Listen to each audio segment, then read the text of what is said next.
अध्यक्ष महोदय, हे भाषण करताना माझे मन अत्यंत जड झाले आहे। सर्वाधिक वेळा उपमुख्यमंत्रीपद आणि दीर्घकाळ वित्त विभागाची धुरा सांभाळलेले राज्याचे लाडके नेते माननीय अजितदादा पवार आज आपल्यात नाहीत।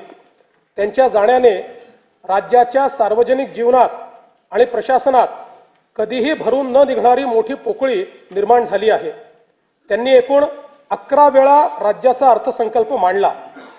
अजितदादा व अर्थसंकल्प हे नाते दृढ झाले होते। त्यांच्या करड्या शिस्तीमुळेच महाराष्ट्राची वित्तीय स्थिती कठीण काळातही स्थिर राहिली। काम करणारा माणूस ही त्यांची ओळख आणि त्यांनी दिलेली विकासाची दिशा आजही आपल्याला प्रेरणा देत आहे। त्यांना श्रद्धांजली म्हणून सर्व मान्यवरांची चर्चा करून त्यांच्या व्यक्तिमत्वाला साजेसे भव्य स्मारक उभारण्यात येईल। तसेच